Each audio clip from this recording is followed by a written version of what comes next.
Hey, welcome to Waking Up to Win. I'm Annie. And I'm Chad. And this is your space for real estate motivation, mindset, and the kind of coaching that pushes you from stuck to a top producer. We are all about helping agents work on their business, not just run ragged in it. And we believe there is more than enough room at the top for everyone to win. Let's dive in.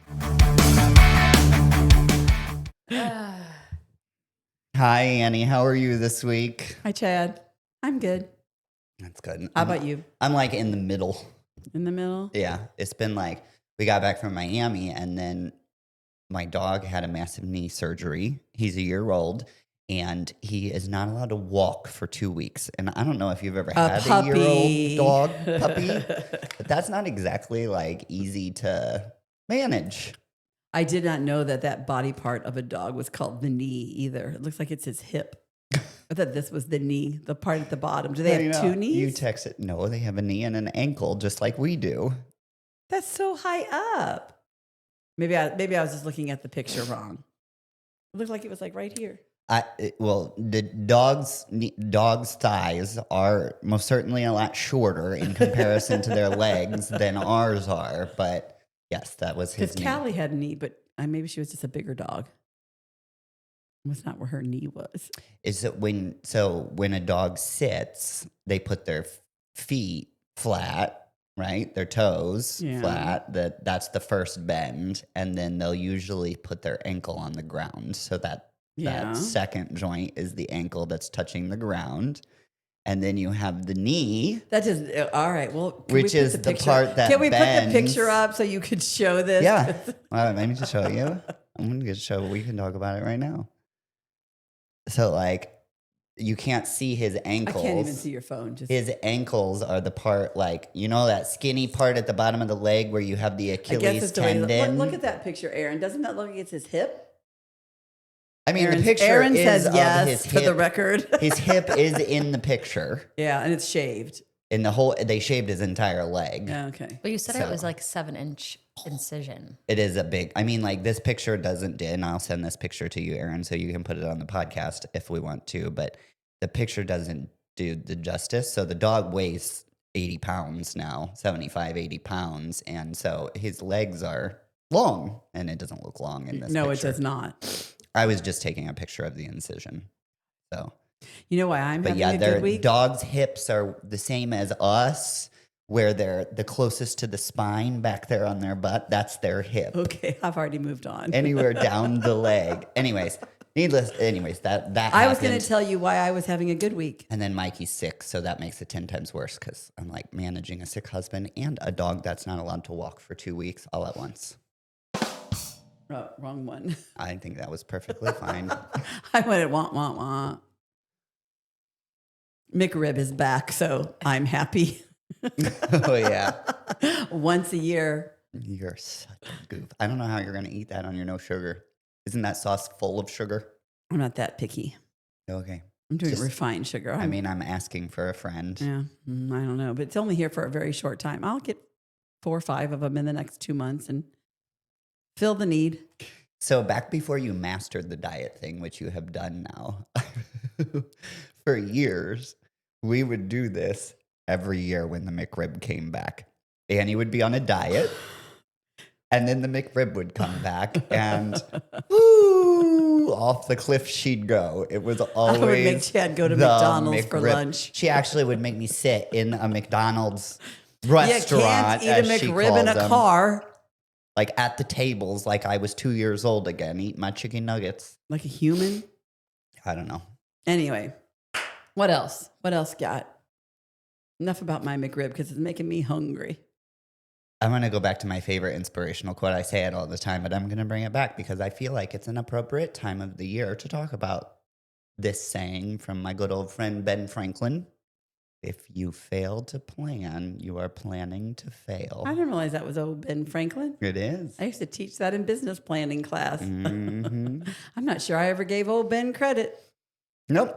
Ben Franklin is attributed to that quote. Lots of people have said it throughout the years, history, but I love that quote because it's so true. And I think that is the biggest opportunity for realtors is to understand a business plan and how to make one and how to put your Yeah. plan together. And, you know, I just met with a new agent, not new to the industry, just new to us. And we were talking about her business plan. And I was asking her, what does she want to make next year? What's the goal? And she was like, well, I never really have a goal. I just want to sell houses. And I was like, well, how do you know when you've achieved success? Like, is it one house, 7 houses? What do you? So we were going through it. And another thing that I used to teach in the business planning class was we had a big bullseye on there. And it was when you don't have a goal, you don't have a plan, then when you're shooting a gun or a bow and arrow, instead of ready, aim, fire, you're doing ready, fire, aim. yeah. And so she was like, oh, wow, all these years and I've never made a plan. Yeah, it's crazy to me. Like, and I think you should write down your plan on paper and all of that kind of thing. Paper? On a computer, in a document, a Google document, paper. I That's just what want- I call paper these days, just so you know, my generation, that's paper. I okay? like paper. You're going to write it down. When I say write it down, I mean That type is it in not writing somewhere. it down. Writing it down is literal. Whatever. Anyways, But I yes, just always, you do. it's natural for me to plan things like, that, like, I think that people think I'm chaotic all the time, but usually once I've already planned in my head, like, I know how this is going to go. So I'm just going through that. I don't usually write it down. Just not good, but It is not. we all can't be perfect like you. I know. And I try to remember that daily. So this week, if you don't have a plan, and it doesn't have to be elaborate, just write down No. your plan. What are you going to do this week? What are you going to do on Monday? What are you going to do on Tuesday? What are you going to do on Wednesday? Maybe you take Thursday off. Maybe run some errands on Are Friday. you going to the casino today? Is that why you said that? No, I went last night. Did you? Yes. You dog. I invited you. I know. I went last week and I did not want to go again. I don't blame you. Money suckers. How they pay the bills. I know. And now you know. We did have one interesting thing this morning Mm-hmm. that was different. We have an agent who has a client who lives in Lake St. Louis, and she's super frustrated because she's on a wait list to get a boat slip Mm-hmm. for her boat. Mm-hmm. So in talking to her, she said, what a lot of people do is they buy a condo that has a boat slip, and then they rent that condo out, but they keep the lake rights. Yeah. So Our agent told this client that. our agent told this client that. So she takes her in to go see this condo. She likes it. She's buying it.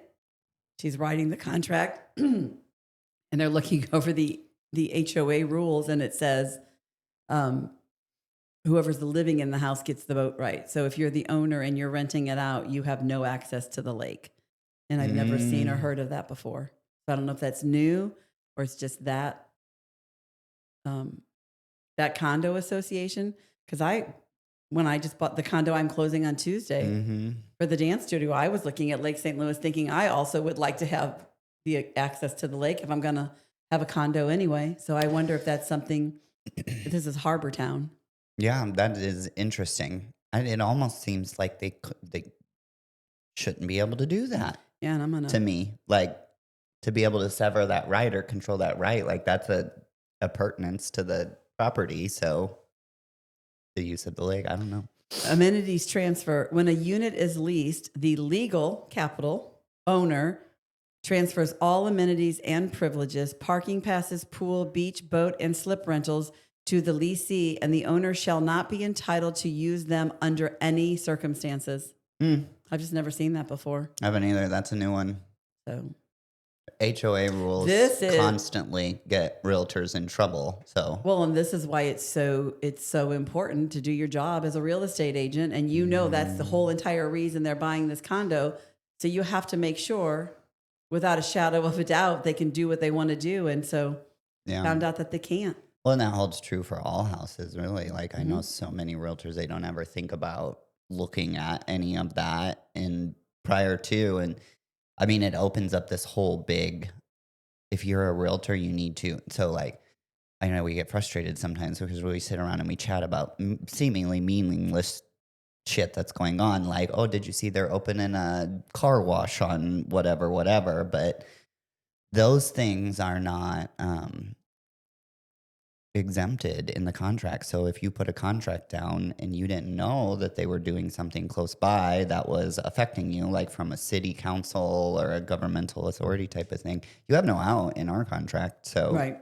it's very important that your realtor knows. And as a realtor, it's very important that you educate your clients Yeah, about what is going on around the house that they're potentially purchasing. It's not just about the house. there was not our client, just something that happened recently to a past client of ours was everybody's talking about, oh, you can have chickens. You can Yeah. have 4 chickens. Yeah, because Well- the city passed a law that said you could have 4 chickens. So they got themselves some chickens, and the city of O'Fallon came and said, get rid of the chickens. Sorry, the state passed a law. Oh. So everybody's like, oh, we can have chickens now. Everybody can have chickens. Now they've lived in this subdivision for a long time, so it wasn't that. Right. But just the whole point of people say things. And so she got chickens, and now she does not have chickens. Well, yeah. Because they literally came and said, the city of O'Fallon does not allow chickens. I'm sure they did. And the city of St. Peter's was the same way for a long time now. City of St. Peter's just changed their law on chickens, but why are chickens? I guess because that whole bird flu was killing all the chickens and eggs got really expensive. So people wanted chickens. So they had eggs. Why all of a sudden is chickens a topic of conversation? That was the thought that jumped into my head. Woo, that was a lot. Why the hell are we talking about chickens so often? Because this is like the 20th conversation I've had about having chickens at your house. Like, why is that a trend? I just think because you can and you can have, it's kind of the They're whole the most being self-sustaining. disgusting animals I have Yeah. ever seen in my entire and life. you can make some money. I mean, they're selling those eggs for $6 a dozen. Oh, And yeah, I know. it's not that expensive to keep the chickens. No, it's not. But Anyways, I don't you know, think people realize No. that so the state passed a law, but cities can.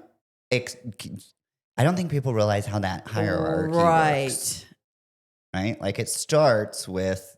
The state has a law. Right. The city can say, okay, we see your law, but we're going to be even stricter. Right. And then the HOA can be like, okay, we see your rules and your rules, but we're going to be even a little bit stricter. Right.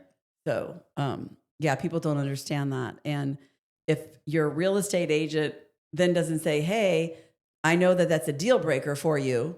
You only want to live where you can have chickens. Right. We better find out. Right. So super important to do that research beforehand. No. And so kudos to our agent, because anybody you would have talked to would have said in Lake St. Louis, if you're the owner, you can keep the amenities and just rent the building. Right. So, but that particular building has said no thanks. The other one that happened, this was a long time ago, but it happened to us, was somebody bought a house on Highway K, and there was no like development in their backyard. It was a subdivision or whatever. Well, then the city came in and decided that they were going to turn this strip of land that was between them and Highway K into a commercial strip. is this the one that had a shed on it? No. No. And so they did that, and then the plot of land of commercial sold for a minute there. Everybody was opening car washes, and they still are. I'm not entirely sure why we need so many car washes in the city of O'Fallon, but there's like one every quarter mile when you go down Highway They have K. to match the quick trips. Yeah. And I'm like, so anyways, they put an automated car wash up on this lot, which was like, right in their backyard. And you don't realize how loud automated car washes This are. is our client? It was a long time ago. I It wasn't. don't know who It wasn't our personal client. Oh, it was one of okay. our agent's clients. Oh, yeah. okay. So they called and they were pissed because it happened fast enough that somebody should have known there was a car wash going in there. Like the permits had already probably been applied for and approved and everything like that. And our agent didn't know. And so I had to have that conversation. Now, it is in the contract that it says those things are exempted and you should do. I mean, like there's a big bold note. So hey, when I bought had the client read the contract or, whatever, they would have known. Not that that's an excuse. The realtor should most certainly have, and that realtor is no longer active with us, but they certainly should have told them about what was going on. Like there was clearly, when you look at No, and it, there's a strip of land there. I'm like, well, you're naive when you're buying your first house too. You're Right. excited. My first house had a lot behind it, and I was excited that there was no houses behind me. And 2 years later, Frank Lita was going to put a car lot, which would literally have been in my backyard. Now, luckily back then, because of the intercom system that car lots used to have, like, John, you have a call online too. They announce it over That kept them from being able to do it. So even to 'Cause of this the day, noise it's still ordinance, empty. yeah. But it never even occurred to me. I even remember saying to my agent, "Oh, that's so exciting that this land behind me is empty." You know, I was 20 years old. right. He didn't say, "Well, you know, you've got to think about future developments and what somebody might do with that." Well, yeah. And to be fair, way back then, I mean, the highway that is now soon to be a 6-lane highway was a 2-lane road with a stripe down the middle of it. So that's, but you've That had part's actually house- better now. you've That's had an that outer house road instead of the forever, highway. so- Oh yeah, 1992. I know. It doesn't sound like that long ago, but were you alive in 1992, Aaron? Nope. It was a long frickin' time ago. It is.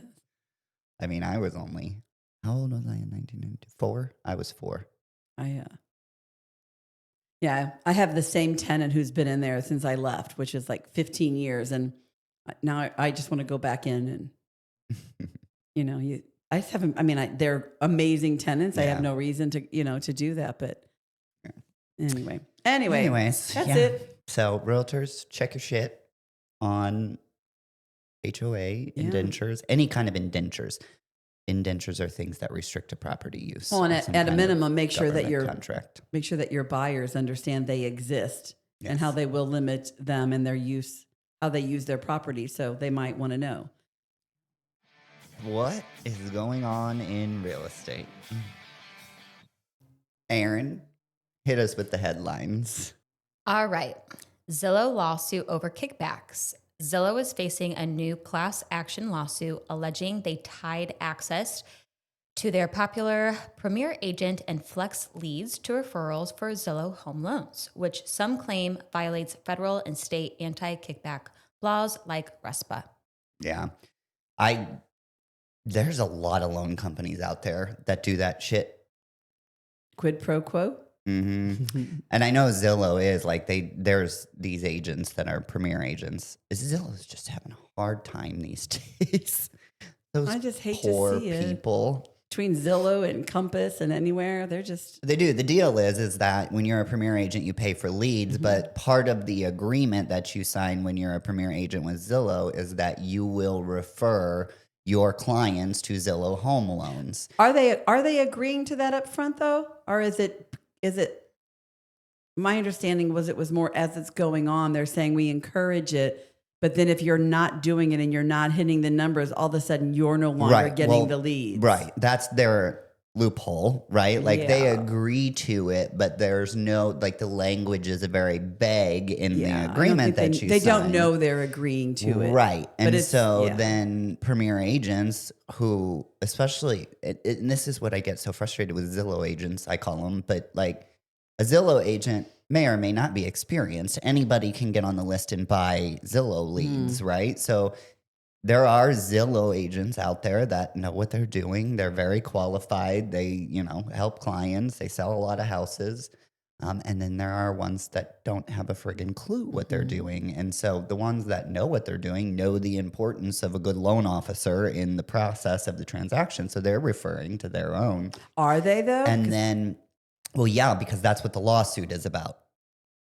So they refer to their own. And so Zillow was tracking how many Right, of the exactly. closings went versus And- with Zillow and loans taking and away without. their leads. And then they're degrading the people that are closing the lower percentage of Zillow leads, Yeah. and they're sending the leads to the ones that are sending them to referrals. So it just is anti-competitive. Right. I think I can't imagine they won't lose that lawsuit.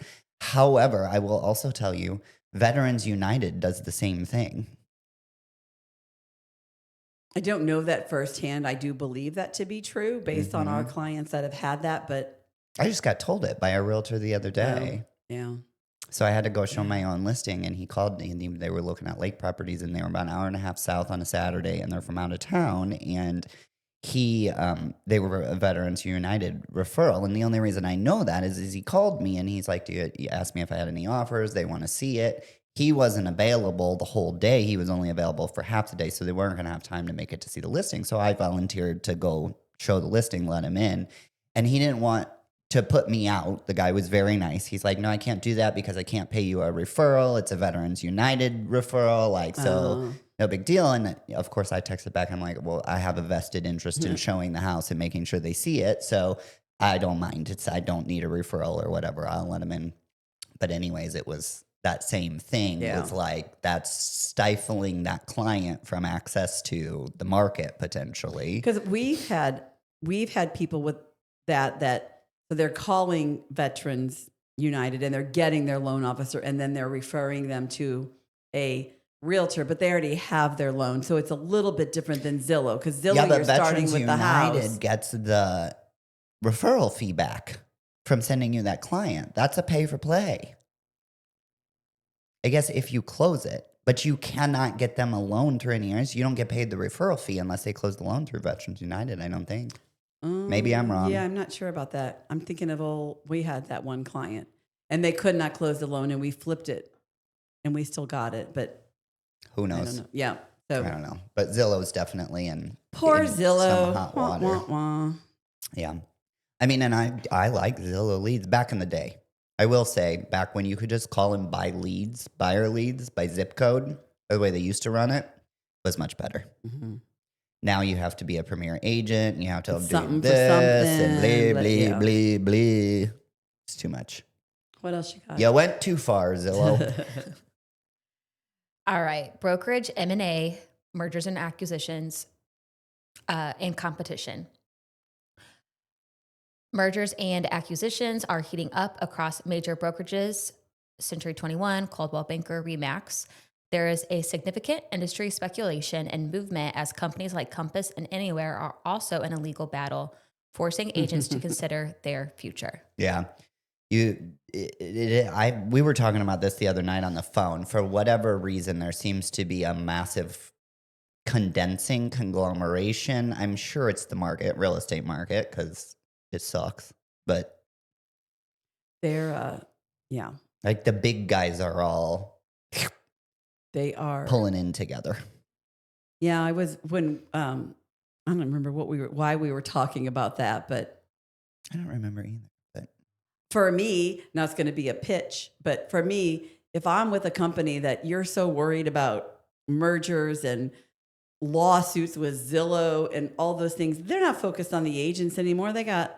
I'd be going somewhere where it was about me and people were worried about my success and my growth. Yeah, a company in growth, not in decline.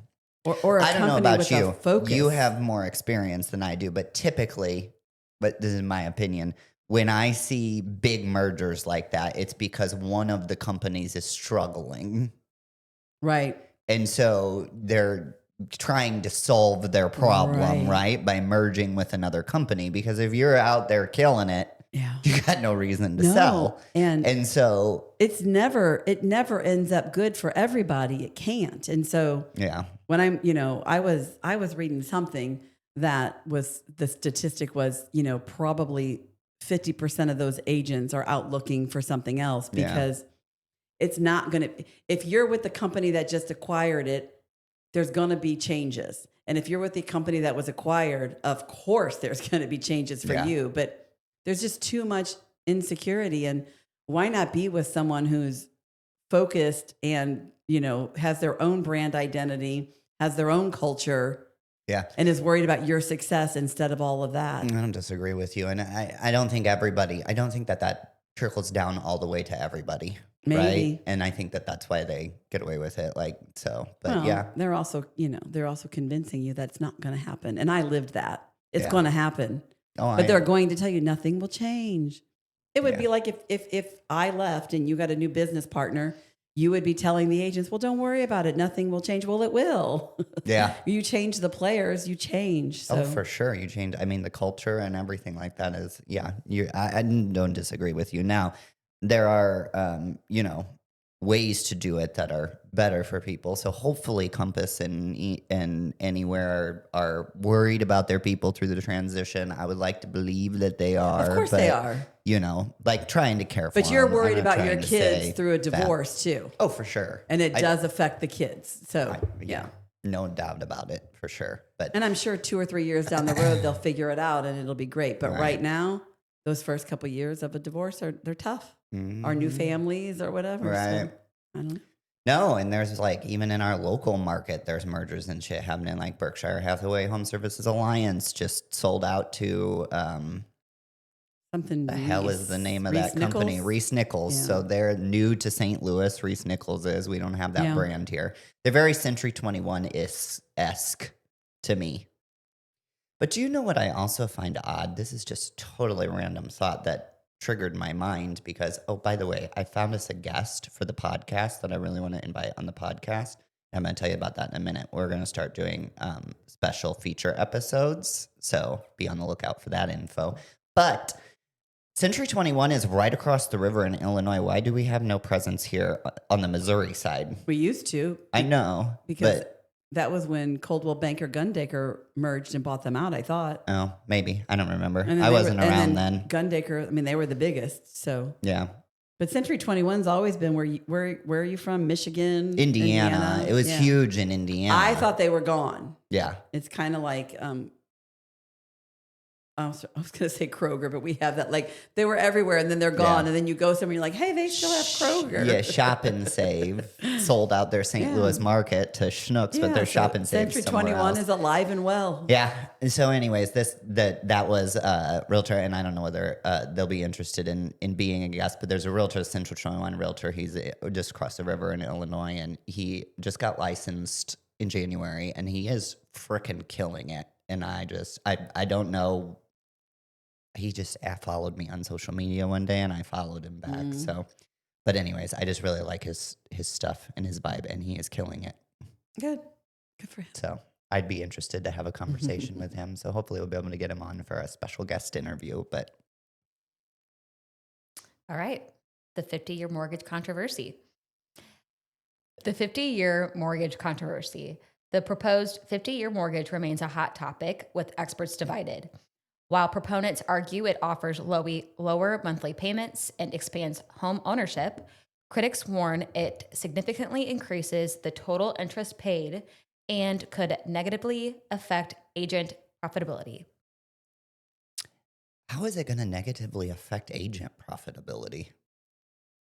The argument is, and I'm not in agreement with the argument. I actually like the idea of the 50-year mortgage on the surface. But the argument is... I'm neutral to it on the surface, but go ahead. The argument is that people will not have enough equity to move as often as they do. So down the road, real estate agents won't have as many clients, but I'm not worried about that. No, because most people's equity doesn't come from paying off your mortgage. Right, but for whatever reason, that's their argument. I think that people fail to see the big picture. I'm interested that you're neutral. I actually think right now in the state of the economy and stuff, I think it's a great thing. It's kind of like when they all of a sudden they did a 7-year note on your car. You know, it opened it up for a lot more people to be able to afford a car. So here's why I'm neutral on it, and this is that one thing if people get into it, and I feel like all these headlines come from just history is important, and I know history is boring, but we've been here already. We've done this, so we know how this is most likely going to end because we already did it once. In the early 1900s, the 30-year mortgage was invented after the Depression in order to boost the economy, and prior to that, you couldn't get a loan for 30 years on a house. You could get a mortgage, but 10, 15 max. They wanted their money back. And it's still here and it still works. Right. And it's still here and it still works. Now, there were cons that came out of the 30-year mortgage. Suburbia, not a con necessarily, but the cost of living in suburbia is because of the 30-year mortgage. And that's why I'm neutral. So like pro, there are going to be people that all of a sudden qualify for a loan that didn't before if they put that out there. But the flip side of that is it's going to pull so many buyers into the market. And our market is already saturated with buyers. We do not have a shortage of buyers. So while I think it's probably a good idea to fix the housing affordability issue that we have going on right now, I think it's also going to drastically increase the cost of housing Yeah. very quickly. It's one of the reasons that people are against it. But So like, that's why I'm neutral. Like, I don't know which one of those things is going to outweigh the other, and I don't want to predict that. I do know that if you look at history with the 30-year mortgage, it definitely helped, but the world was different then too. right. So No, and even I was thinking of more first-time home buyers, and maybe that's not the only people that will jump in. But I was thinking of that generation that all were told you got to go to college, you got to get a degree. for sure. And now they have $100,000 of student loans, so their debt to income ratio, they just can't afford a house. This would be great for them. No, and it is a big deal in the debt to income ratio. I was actually running calculations with one of the agents, and like on a $300,000 house at 7%, the difference between a 30-year and a 50-year amortization in the P&I payment is a couple $100. Yeah, it's almost $200 to $300. $300. I saw that. And so, I mean, that does make a big difference in your. I mean, that's a car payment coming off of your debt to income, or your basically, student loan your payment, student loan payments, or a credit cards payment. Like, which is why so it does make a big difference. Which is why I am for it, because I Sure. think those things are real. And there's, my kids are that age. My kids don't have student loans like that, but their friends do, and I'm watching them. You can't even buy a house. So they're putting off getting married. They're putting off having kids. And this is just one of those things that could help that. Right. You're either going to be great with money or you're not, I guess. But the other side of that is interest. I think on that loan you did, because I did the same numbers, because we both like to play with numbers. It was like $250,000 more. more. I think I did a $400,000 house, and it's like $370,000 more you'll pay. If you pay it off. But on the flip side of that, I did if I paid my mortgage every 2 weeks instead of once a month, you pay it off 12 years faster. So now you've got maybe a 40-year mortgage. So it just gets you in there. I think at the end of the day, also, even as it is now, I don't like that conversation, that argument. They talk about the extra interest that they're paying over the life of the loan and shit like that. Nobody pays their loan off. I mean, like, very few people in today's day and age end up paying their mortgage off, ever. Yeah. Most people have a mortgage when they die now. Because they move up. Right.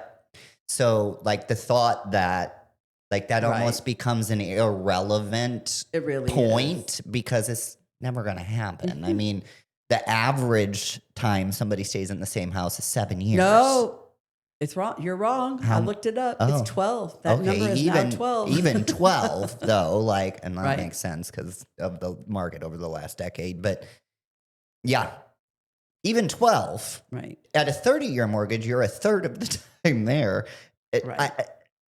What's another 20 years at the end of the day? Right. Because you're probably not going to say You're not going to pay that. Yeah. It just is semantics and a scare tactic for the politicians. So anyways. And that's why I'm in favor right now. Yeah. I'd rather have too many buyers than have to. And I think that people argue the equity and stuff like that, like they won't pay down the loan fast enough. I don't think that the majority of equity comes from paying your loan off. I think the majority of equity comes from market appreciation, not how fast you pay your loan off. Can you help it? Yes. Pay your loan off faster, you're going to have more equity. And again, they're all money decisions. You're either someone who understands money and you live in a budget and you have a plan, or you're just out there winging it, and you might get lucky and the market went up and you have 100,000 in equity, and maybe you don't. So yeah, if you really want to nail down to the math, you need to track the market appreciation every year, and then subtract that number from your interest rate on your loan, and that's the additional you need to pay off if you want to keep up. But anyways, yeah. I don't know. We'll see. I'm neutral. It's going to be what it's going to be. I think there are good things and bad things that are going to come out of that. But the other thing that I did with that same headline is there's a lot more in that interview that they're pulling that out of. That was definitely the biggest one. But they're also potentially introducing portable loans for Fannie, and they're also potentially making conventional loans assumable, which is also big news. Mhm. So I'm not all that familiar with portable loans. From what I understand is whatever you've paid off on your loan, you can move that portion to the new house. So it's basically like transfer the equity and at the same interest rate that you paid it off at. So like if you had 3% and you've paid off $200,000, then you could finance $200,000 at 3% on the next house. And then you would pay the difference at whatever the current market rate is. That's That makes no sense. my over understanding of it right now. Yeah. I didn't do a whole lot of research on Because that if you're one selling yet, but it the was other an house and you have interesting thought. $200,000 of equity, you wouldn't need that because you. Yeah, but it's taking the interest rate with you. And then for who's going to that pay chunk. who's going to pay the difference? The buyer would with a second mortgage Oh, at the current rate. So it just gives you that tiered, like if you got a good interest rate, keep it, you know. Oh, for sure. So, and assumable loans are we already know what those are. Right. I'm personally a fan of those. I think a lot more mortgages would get paid off if they were assumable. Sure.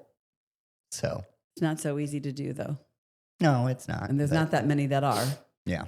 No, right now it's VA.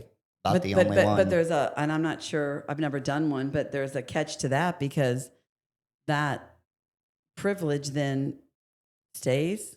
I don't know. There's some catch to being if you have a VA loan and you let another veteran assume it, you lose some of your power to go and get the next one. And I'm not sure what that is exactly. Well, yeah, because I you don't can only remember. have one VA loan at a time, right? So even though it exists, I don't know that it happens very often, I guess. I don't think that the intention of making VA loans assumable was to sell the house. It was to like pass it to a family member or reap the Right. benefits of that for generations. Lots of good news coming out or news. I don't know whether it's good or not yet. I guess we'll see. It's not bad. It's just Time will news. tell. Change is good most of the time. Okay. Any other? Well, there was one more. Annie, you kind of hit on it. Housing as the American dream cost. A new report highlights that many Americans are putting off major life events like marriage, having children, and career advancement until they can afford a home. It's funny, and I guess because somebody did another report on it, but that's not new news. That's like Yeah. the story of millennials. So, oh, what a fun week it's been in the news. What the floop? What the floop? What the floop is going on this week, Aaron? Okay. I got the listing over 9 other Realtors because I offered to list it at 1%. So I'll paraphrase IDGAF. I think we all know what that means. I had to think about it. IDGAF, if you call me a discount agent, I'm getting paid. You're not. Somebody posted that on Facebook. Do you think she's going to be successful? Maybe. Why would you post that on Facebook? Yeah. I wouldn't do it. I wouldn't do it either. Why wouldn't you do it? Because I value what I do and what I bring to the table, and it's worth what I charge. Yeah. And if you Which discount for that, the record is more than 1%. well, and if you and maybe that's different. I don't know what market she's in. Maybe if I'm selling $5 million houses, I would do that. I don't know. But I think back to my McDonald's days, and they discounted. You discount something for so long, it's never worth the original price again. So you're never going to make more than that. If that's what you do forever. That's what you're worth. I think it was the double cheeseburger. They sold it for 99 cents for so long that when they wanted to take it back to full price, everybody's like, $1.50 for a double cheeseburger. Yeah. No, it's true. I mean, that is valid. Now, there are reasons to do listings for lower commissions. I mean, individual basis, but like You to wouldn't just post it. put it out there like that. And I don't know if I IDGAF it. I mean, IDGAF, whether she charges 1% or not. Well, that's the other problem is it's not good. Yeah. But yeah. she shouldn't. It's not good optics, and So I have it makes you look like you. She's on Facebook saying IDGAF. I'm getting paid and you're not. I'm getting paid and you're not. Like that is the trashiest, Right. most cheap statement I have ever heard and you in my want to life. call that client and be like, and that's your realtor. Exactly. And Like- they don't give up about selling your house either. Because somewhere along the line, they're going to be like, I ain't getting paid to do that. I ain't getting paid to do that.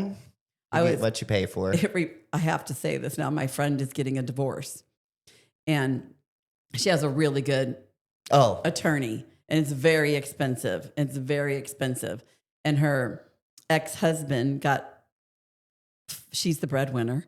And so at first she was having to pay for both lawyers and then he got fired from his lawyer, which doesn't surprise anyone who knows them. But now he has a lawyer that I think has a billboard somewhere. And I mean, it's a discount lawyer and it's actually comical. It is. And I can't say too much, but like, I want to say more, like the things that this guy does, how he dresses, what he says. Oh my gosh. I'm like, yeah, people's marketing speaks volumes. Like you and realtors listen to that. What words you put out in the world tells a story about you and how you're perceived. So you should think about that. And probably posting, I don't give a fuck if you call me a different discount agent is not a good idea. right. Just my personal opinion, unless you want to work with some fun clients. You get what you pay for, people. That's right. Pay for good stuff this week. See you next week. Bye.